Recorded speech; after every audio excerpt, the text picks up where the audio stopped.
Gen students, today we will discuss very important questions from chapter Federalism, second chapter from civics. And here we will discuss very important question for the upcoming examination CBSE Board 2026. So the first question is write the features of federal government, and we already discussed this question in our previous series. तो यहाँ पे हमें features बताने हैं federal government के। Features होंगे कि to और more than two levels of government means the government which we have, it is divided into two or more than two parts. Next, division of power.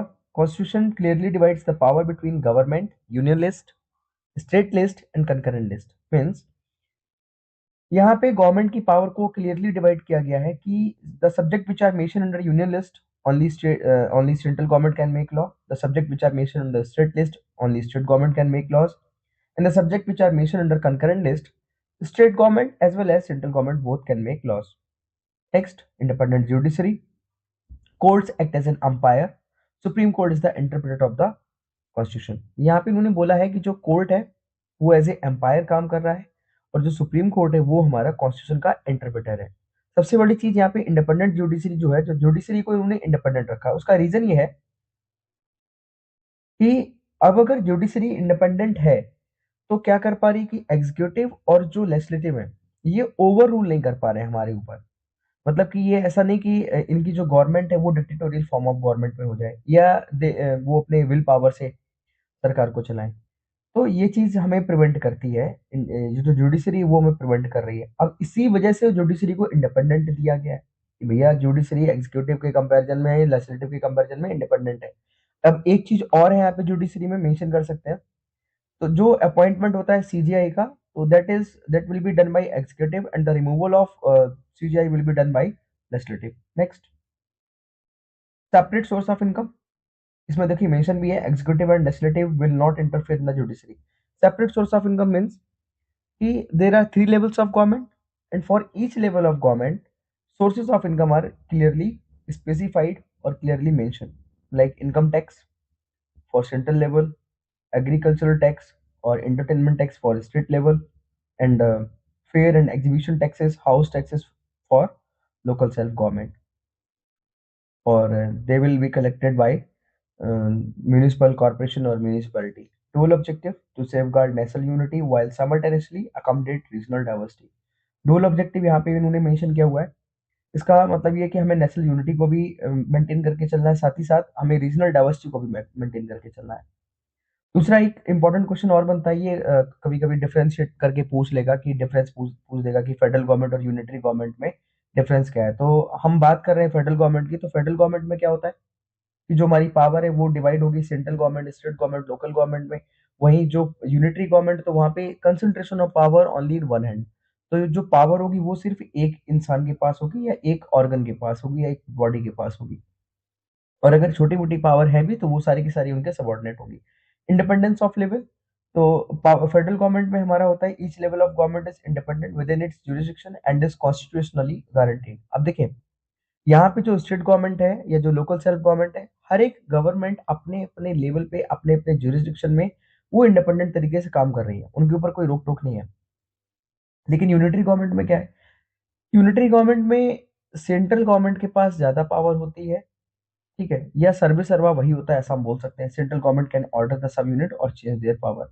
Central government कभी भी जब मर्जी है उनकी पावर को चेंज कर सकता है या उनको ऑर्डर दे सकता है कि तुम्हें इस तरीके से काम करना है। नेक्स्ट क्वेश्चन है, federalism is a system of government in which the power is divided between a central authority and various constituent unit of the country. Support the statement in reference of India. This question was asked by CBSE in 2020. And next question, describe the feature of federalism in India 2020. This explain the features, explain the factors that make federal government in India so attractive. अब यहाँ पे इन्होंने ये तीन question पूछे, तीनों का answer लगभग लगभग एक ही जाएगा कि देखिए ज्यूरिसडिक्शन जो है, ज्यूरिसडिक्शन आप उनका डिफाइन कर सकते हैं कि सेंट्रल लेवल है, स्टेट लेवल है, इसके बाद लोकल सेल्फ गवर्नमेंट अलग अलग तरीके से काम कर रहे हैं। एडमिनिस्ट्रेटिव ऑटोनॉमी, फाइनेंशियल ऑटोनॉमी है, लोकल सेल्फ गवर्नमेंट के पास अपनी financial autonomy, sources of income सबके सेपरेट सेपरेट है, यूनिटी एंड डाइवर्सिटी है, ठीक है। तो इस तरीके से ये आप इस क्वेश्चन को मेंशन कर सकते हैं। इसका नेक्स्ट क्वेश्चन है हमारा, why decentralisation is favoured in democracy. अब डिसेंट्रलाइजेशन और सेंट्रलाइजेशन समझ लीजिए कि होता क्या है। डिसेंट्रलाइजेशन में क्या होता है कि जब कभी एक बड़ी बॉडी अपनी पावर को डिवाइड करके बाकी ऑर्गन के साथ शेयर करती है, दिस इज डिसेंट्रलाइजेशन। और सेंट्रलाइजेशन में क्या होता है कि जब छोटी छोटी पावर अपनी एक हेड को बना दे कि हाँ this will be my head and he will rule over us, और सारी पावर उसको दे दे, तो ये सेंट्रलाइजेशन हो जाता है। तो डेमोक्रेसी गवर्नमेंट की जब भी हम बात करते हैं तो इस टाइप की गवर्नमेंट में डिसेंट्रलाइजेशन को फेवर क्यों किया जाता है? तो आंसर इसका हम लिखेंगे, when power is taken away from central and state government and given to local government, it is called a decentralization। जब भी पावर को सेंट्रल गवर्नमेंट से लेकर के स्टेट गवर्नमेंट से लेकर के हम लोकल सेल्फ गवर्नमेंट को देते हैं तो इसी को बोलते हैं decentralisation. The basic idea behind decentralization is that there are large number of problems and issues which are best settled at local level. People have better knowledge of problems in their locality. Suppose someone is the citizen of Jaipur। एक इंसान कोई जयपुर का नागरिक है, तो जयपुर के जो local issues होंगे उसको अच्छे से ज्यादा पता होंगे in the comparison of Lucknow और in the comparison of Delhi. तो हम अगर वहां की प्रॉब्लम को सॉर्ट करना चाहते हैं तो वहां के लोगों का पार्टिसिपेशन जरूरी है। ठीक है, तो इसीलिए उन्होंने मेंशन किया है कि जो people have better knowledge of problems in their locality, जो लोग वहां से बिलोंग कर रहे हैं उनको अपने लोकेलिटी के बारे में, अपनी प्रॉब्लम्स के बारे में ज्यादा अच्छे से नॉलेज है, and they know how to tackle it. They also have better ideas on where to spend money and how to manage things more efficiently। उनको ये भी पता है, उनके पास बेटर आइडियाज है कि कहाँ पे पैसा खर्च करना है और कैसे चीजों को मैनेज करना है एफिशिएंटली तरीके से, इफेक्टिव तरीके से। At the local level it is possible for the people to directly participate in decision making. Local level पे ये पॉसिबल हो पाता है, at the local level it is possible for the people to directly participate in decision making. अब यहाँ पे local level पे जैसे मान के चलिए ग्राम सभा होती है, तो ग्राम सभा में क्या है कि हम गांव में देखते हैं कि 5 पंच बैठ जाते हैं, ठीक है, और उनको सपोर्ट करने के लिए ग्राम सभा जो होती है, तो वहां पे बाकी के सारे मेंबर जो होते हैं गांव के जितने भी 18+ हैं, they all are the member of gram sabha. तो वहां पे जब भी कोई ये जो पंच जो डिसीजन लेते हैं वो सब लोगों की सहमति से ही लेते हैं, तो यहाँ पे लोग डायरेक्टली पार्टिसिपेट कर रहे हैं। This helps to inculcate a habit of democratic participation. The need for decentralisation was recognised sorry the need for decentralization was recognized in our constitution। A major step toward decentralization was taken in 1992 by 73rd Constitutional Amendment Act and 74th Constitutional Amendment Act।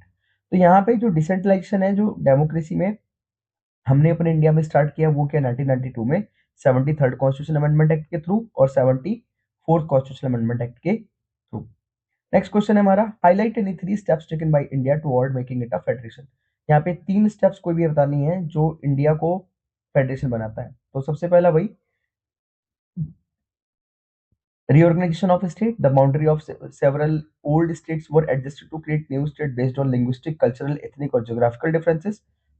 See, let's take an example of Uttar Pradesh, Chhattisgarh, Bihar, Uttarakhand, Madhya Pradesh, Jharkhand and Bihar. तो ये जो 3 state जो बने, जैसे पहले Uttarakhand was the part of Uttar Pradesh, Chhattisgarh was the part of Madhya Pradesh and Jharkhand was the part of Bihar। But these 3 states, Jharkhand, Chhattisgarh, and Uttarakhand, was framed on the basis of geographical condition। Okay, अब यहाँ पे linguistic basis पे और भी states बने हैं, जैसे आंध्र प्रदेश को तमिलनाडु से अलग किया गया था क्योंकि because the people who belongs to Andhra Pradesh they were speaking speaking Telugu language. In the same way Gujarat and Maharashtra was the part of Bombay, so those who were speaking Gujarati language they create a separate state for the people, that was Gujarat. वो गुजरात था, अभी भी है, ठीक है। वही बॉम्बे से इन्होंने क्या किया, बॉम्बे से एक बाइफर्केशन किया, बाइफर्केट करके एक उन्होंने नया स्टेट बनाया गुजरात और अपने लिए बना लिया महाराष्ट्र, मराठी लैंग्वेज वालों के लिए। ठीक है, अब सेंट्रल स्टेट रिलेशन क्या होता है? सेंट्रल स्टेट रिलेशन में देखिए कि डजेंट मैटर कि स्टेट में सरकार किसकी किसकी है या सेंट्रल में सरकार किसकी है, लेकिन यहाँ पे फंड एलोकेशन बहुत जरूरी होता है क्योंकि अगर फंड एलोकेट नहीं होंगे तो वो अपना काम सही से नहीं कर पाएंगे। तो सेंट्रल स्टेट रिलेशन बहुत अच्छे होने चाहिए, फंड का प्रॉपर एलोकेशन बहुत जरूरी होता है। These relations have been clearly defined, ensuring a distinct distribution of power and responsibilities between the central and state government. Next, decentralization. India has implemented decentralization at the local level through the establishment of Panchayati Raj and municipal government, promoting greater participation and self-governance. So, thank you so much. We will meet for the next chapter.